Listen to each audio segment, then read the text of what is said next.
berjalan dalam firman-Mu, hatiku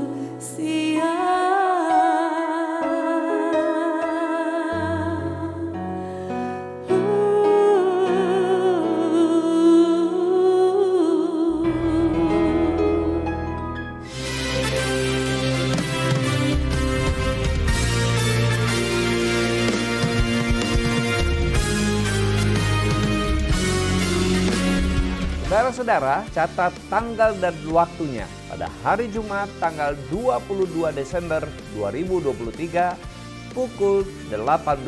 Jangan ketinggalan, kita akan mendengarkan kesaksian dan pujian dari Ana Serly, tentunya saudara ingat, ibu dari si Entong.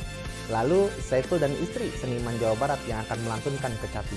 Juga Danang serta Maria yang akan memberikan kesaksian hidup dan melantunkan lagu rohani ciptaan mereka sendiri. Dan tidak lupa dimeriahkan dengan bintang tamu yaitu Betawi Bermazmur dan Ruth Sihotang Expector Indonesia.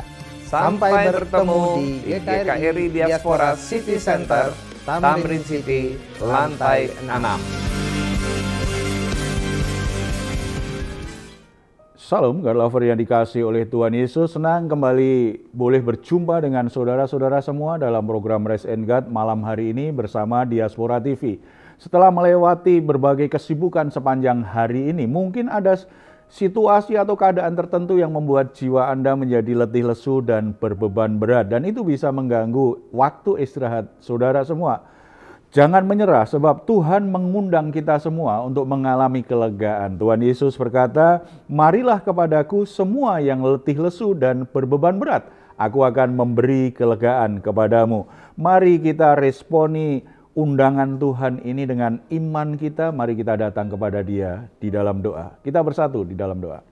Bapa di surga, kami ucap syukur untuk perhatian, untuk kasih-Mu yang begitu luar biasa. Tuhan mengerti keadaan kami saat ini. Tidak semuanya baik-baik saja. Ada yang sedang bergumul dengan rumah tangganya, dengan kesehatannya, dengan masalah ekonomi pekerjaan, dengan saudara-saudaranya, atau masalah apapun yang membuat kami akhirnya mengalami yang namanya letih lesu dan berbeban berat. Bapa, kami membawa kepadamu semuanya itu karena kami percaya bahwa Engkau sanggup mengangkat semua beban hidup kami dan memberi kami kelegaan. Berikan hikmat, berikan kekuatan bagi kami untuk bisa menghadapi dan menyelesaikan semua permasalahan. Kami sangat percaya kuasa-Mu tidak terbatas untuk bisa membuat kami bisa berkemenangan. Terima kasih Bapa, ini kami dalam nama Tuhan Yesus, kami datang kepadamu. Amin. Saudara-saudara, ada orang berkata bahwa pertama-tama kita yang membuat keputusan, tetapi keputusan itu kemudian yang membuat hidup kita. Keputusan sepenuhnya adalah tanggung jawab kita karena kita diciptakan Tuhan dengan kehendak bebas. Keputusan apapun itu akan punya dampak, akan berpengaruh dengan hidup kita selanjutnya. Oleh sebab itu, keputusan yang salah itu bisa berakibat buruk. Oleh sebab itu, bisa membuat keputusan dengan bijaksana, dengan tepat, menjadi sebuah kebutuhan bagi kita sebagai anak-anak Tuhan, bisa bertumbuh dan bisa menikmati keindahan hidup di dalam Tuhan. Saat ini saya mau sharing bagaimana orang membuat keputusan yang salah, yang fatal, dan itu akibatnya sebuah bencana di dalam hidupnya. Kita akan membuka Alkitab kita dari Hakim-Hakim 15 ayat 1 sampai 20. Kalau kita baca perikop ini, kita akan mendapatkan gambaran keputusan Simson untuk memaksakan diri menikah dengan perempuan Filistin. Walaupun sudah diberi nasihat oleh ayah ibunya, jangan lakukan itu. Tetapi karena dengan alasan, tetapi aku suka dengan perempuan itu, aku suka dengan wanita itu, aku harus menikah dengan wanita itu. Dia paksakan untuk menikah dengan wanita itu, walaupun itu melanggar firman Tuhan dan mengabaikan nasihat orang tuanya.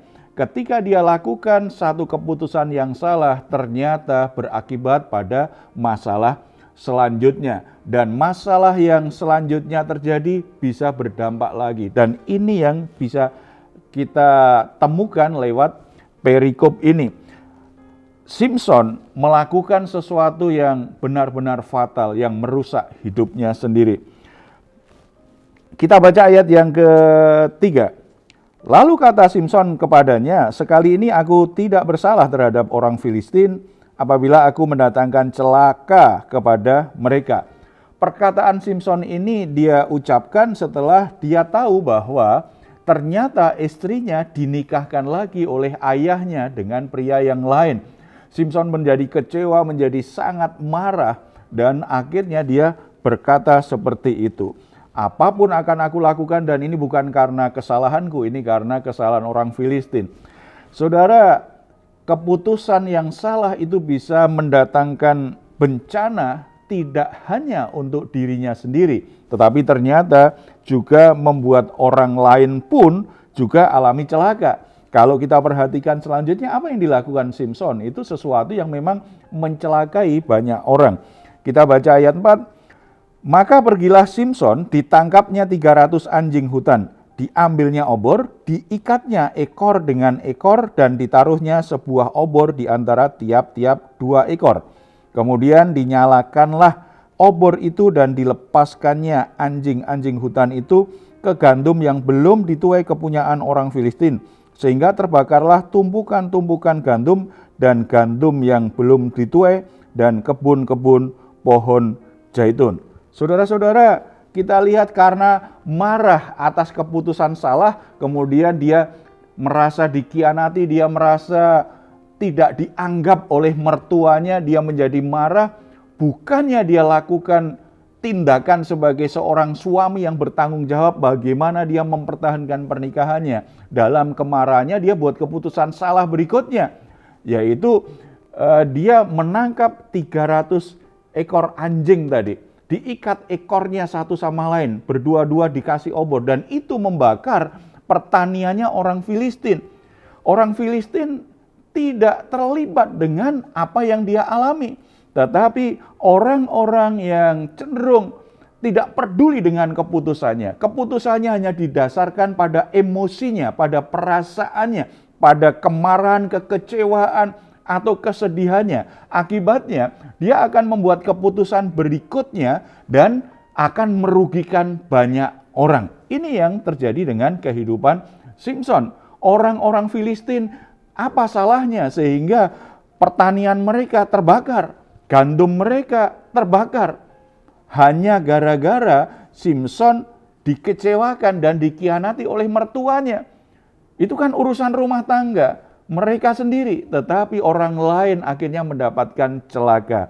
Oleh sebab itu, Bapak Ibu Saudara, keputusan kita itu sangat penting. Kita harus hati-hati betul. Kita harus dengan pikiran jernih, dengan hati yang tenang ya. Ketika kita mau membuat keputusan, kita perlu datang kepada Tuhan, minta hikmat Tuhan, minta tuntunan Tuhan, minta pengertian yang dari Tuhan. Dan itu hanya mungkin terjadi ketika kita datang kepada Tuhan. Jaga hati kita tetap murni, tetap tulus, tidak dikuasai oleh amarah, tidak dikuasai oleh emosi-emosi lain yang mengganggu kita untuk bisa menangkap pesan Tuhan. Ketika kita berdoa, ketika kita coba bertanya kepada Tuhan untuk mengatasi masalah kita, apalagi pikiran yang kacau, emosi yang kacau, membuat banyak orang bisa salah membuat keputusan dan akibatnya bisa mencelakakan banyak orang. Bukankah banyak keluarga berantakan karena apa? Karena suami sebagai kepala keluarga gegabah membuat keputusan. Mungkin keputusan bisnisnya, mungkin keputusan untuk segera keluar dari pekerjaannya gara-gara dia konflik, ada masalah dengan bosnya. Tanpa berpikir panjang dia langsung keluar dari pekerjaannya. Dia lupa bahwa di rumah ada istri dan anak-anak yang membutuhkan kehadirannya dan membutuhkan keuangan yang cukup besar. Dia tidak bisa langsung seperti itu saja, tetapi karena sang suami emosi begitu besar tanpa berpikir panjang keluar. Akibatnya beberapa bulan, bahkan ada yang beberapa tahun atau bahkan berkepanjangan, kesulitan ekonomi dialami oleh keluarga ini. Akibat apa? Keputusan yang hanya didasarkan oleh emosi semata, bukan didasarkan pada pimpinan dan kehendak Tuhan. Saudara-saudara, ada banyak contoh-contoh yang lain ya.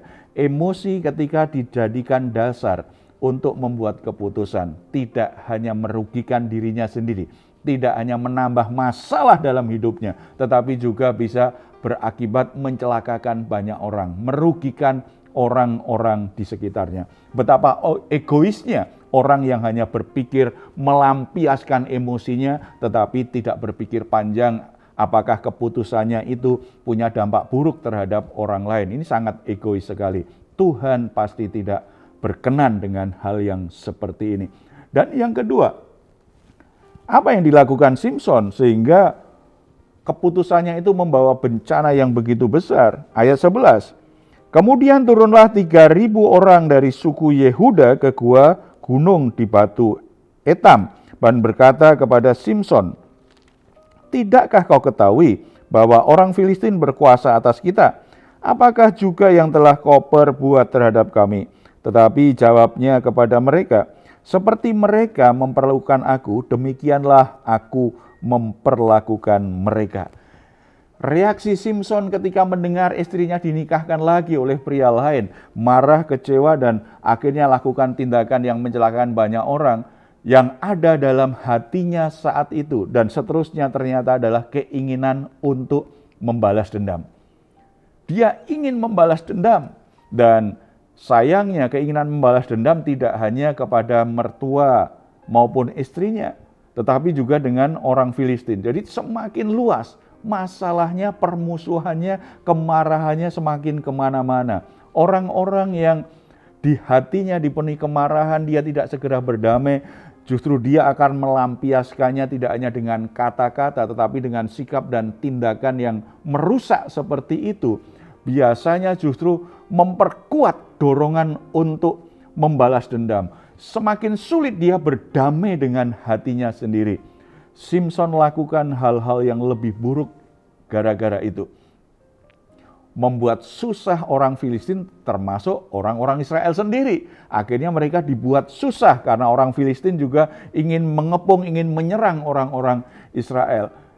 Ada masalah yang timbul dari masalah yang satu dengan yang lain karena selalu buat keputusan salah, keputusan salah, keputusan salah.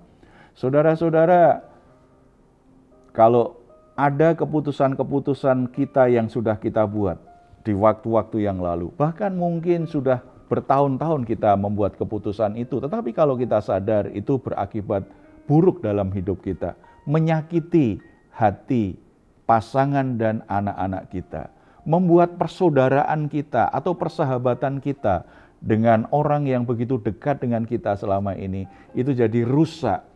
Mestinya kita segera memperbaikinya. Kita tidak boleh mengeraskan hati dan tetap berpegang pada emosi kita sendiri. Emosi manusia, kemarahan manusia itu tidak pernah mendatangkan kebaikan. Tidak pernah melakukan kebenaran. Yang ada justru merusak. Oleh sebab itu jangan biarkan amarahmu terus berkobar di hatimu. Dorongan untuk balas dendam itu ada di dalam hatimu. Itu akan merusak jiwamu sendiri, akan menyakiti hidupmu sendiri, dan akan membuat kacau orang-orang sekitarmu juga akan menjadi kena dampak buruknya. Tuhan ingin kita berdamai.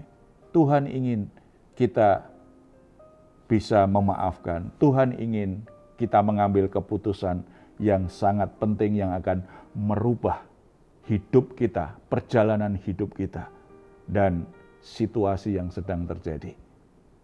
Dengan cara apa? Mengampuni. Putuskan untuk berhenti marah. Putuskan untuk berhenti ingin balas dendam. Tetapi jadikan keputusan terbaik memaafkan orang yang bersalah, mengampuni orang-orang yang sudah menyakitimu. Mari kita datang kepada Tuhan.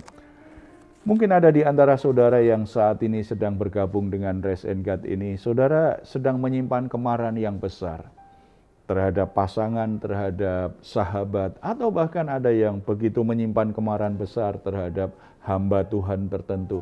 Karena mereka saudara anggap telah menyakiti, telah membuatmu malu, telah mencampakkanmu, telah mengkhianatimu.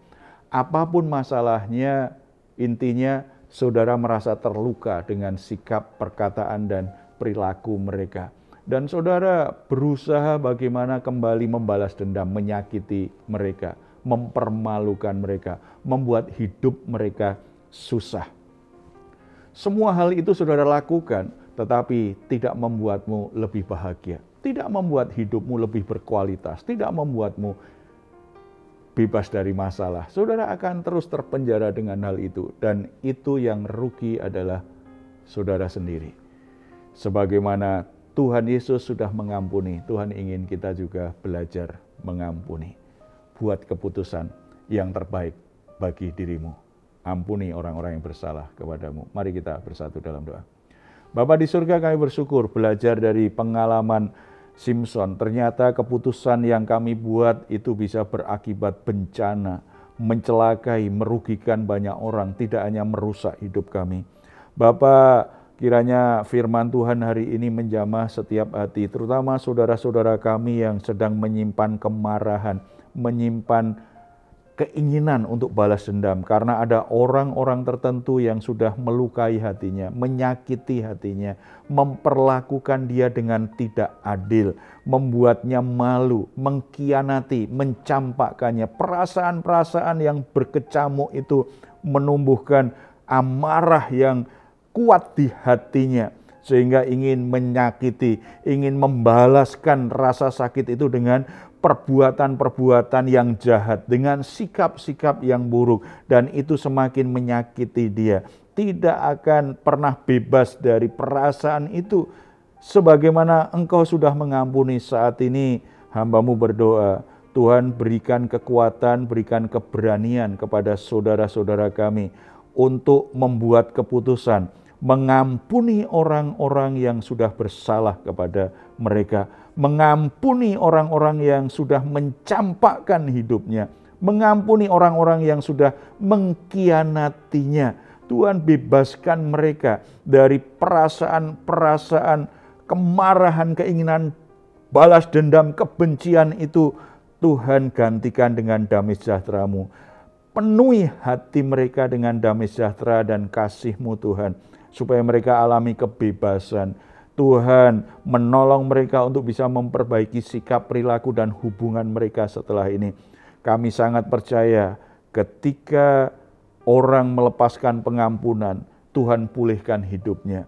Tuhan kembali buka pintu-pintu berkat yang selama ini tertutup. Tuhan buka, karena mereka boleh menjadi aliran, menjadi saluran berkat Tuhan. Mereka akan Tuhan berkati, pernikahannya Tuhan berkati, hubungannya dengan saudaranya Tuhan berkati, bahkan pekerjaannya Tuhan berkati. Semuanya boleh kembali berjalan lancar. Nama Tuhan dipuji dan dimuliakan melalui setiap pemulihan yang terjadi. Terima kasih Bapa. Nama-Mu dipuji, dimuliakan senantiasa dalam nama Tuhan Yesus. Amin. Jika saat ini Anda atau keluarga sedang mengalami pergumulan dan membutuhkan dukungan doa, di layar saudara ada nomor telepon yang bisa Anda hubungi. Tim doa kami akan mendukung saudara dalam doa, tetap percaya dan berharap akan pertolongan Tuhan. Anugerahnya tersedia bagi setiap orang. Jika Anda ingin memberikan komentar, silahkan menuliskannya di ruang komentar yang ada di channel Diaspora TV. Baik, mari kita ucapkan bersama-sama Mazmur 4 ayat 8-9. Kita perkatakan ini dengan iman kita. Engkau telah memberikan sukacita kepadaku lebih banyak daripada mereka ketika mereka kelimpahan gandum dan anggur. Dengan tentram aku mau membaringkan diri lalu segera tidur. Sebab hanya Engkaulah ya Tuhan yang membiarkan aku diam dengan aman. Puji Tuhan, selamat beristirahat dan nikmatilah Rest and Guide malam hari ini. Tuhan Yesus memberkati kita semuanya. Shalom.